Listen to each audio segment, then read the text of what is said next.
Guess who just got back from Dollywood? It's our first time. We rented out this cabin through booking.com. Okay, so first thing about Dollywood, the parking was absolutely horrible. Listen, the first day we went, the parking, it took us 2 hours to get a spot. I kid you not. We drove, and I kid you not, in an infinity symbol, because that's how the park was set up, for 2 hours. It was so bad. We saw people creating their own spots. Like, they were parking in those, like, striped spaces that indicate you're not supposed to park there. That people were parking on the edges, and we were almost considering doing that, but we didn't want to get hit, because then that would be a liability. The only reason we ended up getting into the park was because there was this very nice family from Mississippi who were leaving and coming back, and we paid them $20 for their spot. The first thing we did when we actually got into the park was we rode a ride. If you've been to Disney, not Dollywood, y'all may know Animal Kingdom has river rapids. This was called the River Rampage, and it was really similar, but I'd argue it's better, because the thing about the thing about River Rapids is it promises so much. Like, in the line, it promises to give you, like, a great story about, like, the environment, but then it doesn't really have that. And this could make a good story, too. The original concept for the ride, it was going to be so much bigger, but it got cut down, and we're left with a pretty mediocre little water ride. But Dollywood doesn't promise any of that. But other than that, they're pretty much the same ride. Now, let me tell you, I rode alone, I was alone. Basically, everyone else on there did not know me. I rode with a mom and her 4 kids. They were a family from Knoxville. You know how most kids on water rides don't like getting wet? These kids wanted to get as wet as possible. There's this little part on the ride where we go under this, like, bridge, and the kids were like, "Oh man, I wish that dripped." And then we went under one that did drip, and they went insane. After that, we went on this ride that's kind of like the Speedway, except it doesn't reek of gasoline.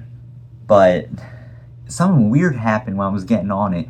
The woman who was in front of us was carrying her bag, and as she was getting on the ride, her bag was dripping water, and she actually got her phone out of the bag, and it was dripping, but she was just doing it like nothing was happening. Like, it was so bizarre. We rode a bunch of the coasters. We rode the Blazing Fury ride, which my mom was absolutely terrified by. It is a weird little ride. Like, it's like a coaster, but it's also a dark ride. It's kind of odd. We rode the Flying Eagle, and let me tell you, before this, I did not have any experience with coasters outside Disney, and who knew Dolly Parton was such a rock star, okay? Because these coasters go so much faster and are way more intense than Disney's. I think Disney's has better theming, but in terms of speed, they have nothing on Dollywood's. Now, I do have a couple criticisms of the park. First things first, parking, obviously. Second thing second, there are no bathrooms in Dollywood. Well, obviously there's bathrooms. It's legally required for them to have bathrooms, but there's so few, and they're so spaced out.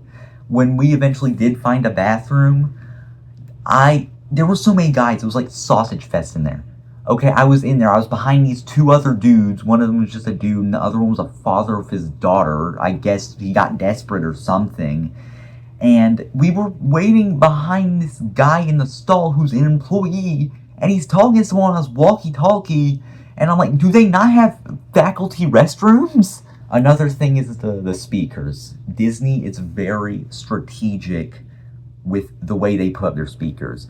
You can hear music constantly in one part of the park, and it fades out, and it fades in another part of the park. They're very strategic about that. But with Dollywood, they're just randomly set up. I remember when we were in the parking lot looking for a space, every now and again we'd pass this one lone speaker that was playing this, like, uplifting guitar music, and I was like, this music does not match my mood right now. There was this show, it was like a theater, this country girl was performing, her name's like Emily Ann Roberts.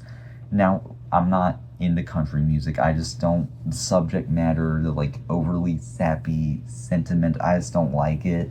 But my mom is a huge fan of country and a huge fan of Emily specifically, and Emily performed this unreleased song about her dad who I guess broke his legs or something. And it was a good song. It was definitely, it came from the heart. But she said, like, y'all are the only ones going to hear this. And I know for a fact she played that for every other person.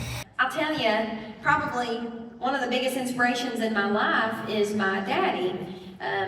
He is just the most incredible man I've ever known, and he has an incredible story. He fell and broke his back when he was 21 years old, and the doctors told him he'd never walk again. But I think the Lord had different plans, because my dad went from a wheelchair to a walker to 2 canes to 1 cane. Now he wears braces on his legs, and he ain't let it hold him back a day in his life. He's worked 2 jobs most of my life, but he's incredible. Yeah, he's awesome. And he taught me and my older sister all kinds of stuff, but I feel like I really learned the most just watching him. Another thing is on the way home on the second day, you know, first day, God created the world, second day, created Dollywood. We were on the way home, and first off, we witnessed 2 street racers. And after that, we were at a 4-way intersection where everyone was stopped. And like out of nowhere, the dude beside us books it across the intersection, and he had a cop behind him who immediately flashes his blue lights and pulls him over. I'm definitely going to show you all a video of that I took.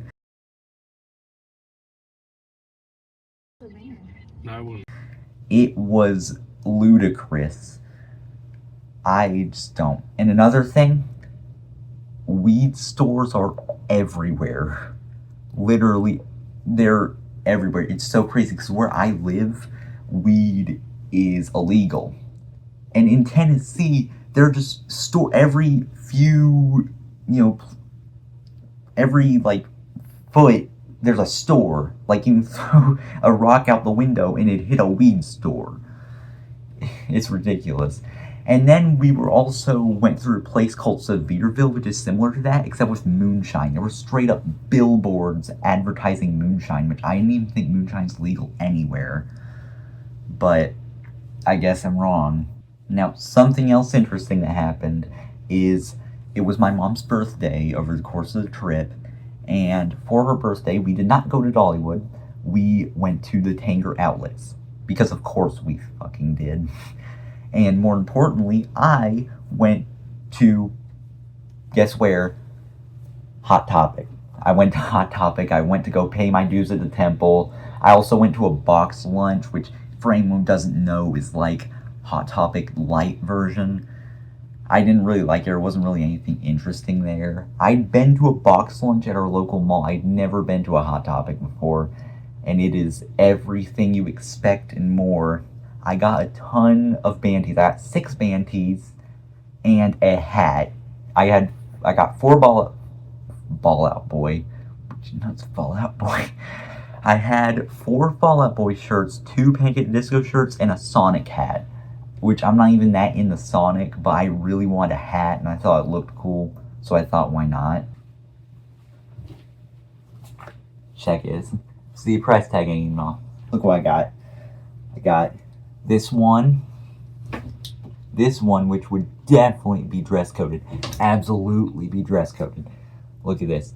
This one looks like it's from under the cork tree in hell. And then you got this one, which has the goat on it. Goat's my favorite animal. You can't barely see it on the shirt. Now, let me tell you. I also have a few others that are in the wash. They're not out yet. And then there's the one I'm wearing. Let me tell you, it was a crazy time. And I'm definitely going to get made fun of for wearing these bad boys. Got this one. Got the hat. It was a choice between either this one or a hat with Gurr. Honestly, I kind of wish I'd gone with the Gurr hat because it was really cute. But oh well. I wish I could wear the A Fever You Can't Sweat Out shirt to school because that's like my favorite album ever.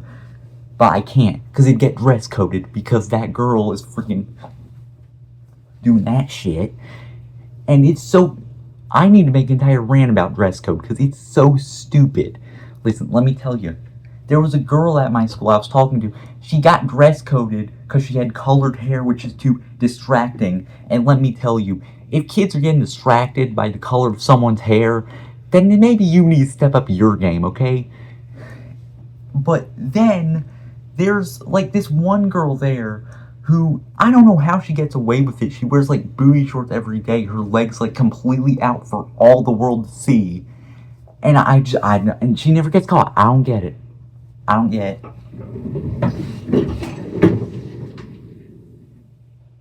I don't get it. On the second day, guess who sat beside us on Mystery Mines? The guy from that family from Mississippi. And throughout the whole ride, he was talking to my dad, like, narrating the ride, like, commenting over it, like, now this is the big one. Which it was the big one. At the end of the ride, you're going up, and you're, like, on your back.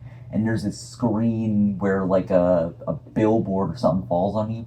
And then you start going crazy, going, like... Overall, I had a good time. I think we'll definitely consider going back because we apparently missed a huge portion of the park because that thing's like a labyrinth. Just the way it's spaced out, it's so difficult to get around. Oh, and on that River Rampage ride, there are like these things around it where you can put a coin in and shoot people with water. I'm definitely gonna have to indulge in that. I'm gonna let my intrusive thoughts win there. I guess that's all. See y'all. Bye.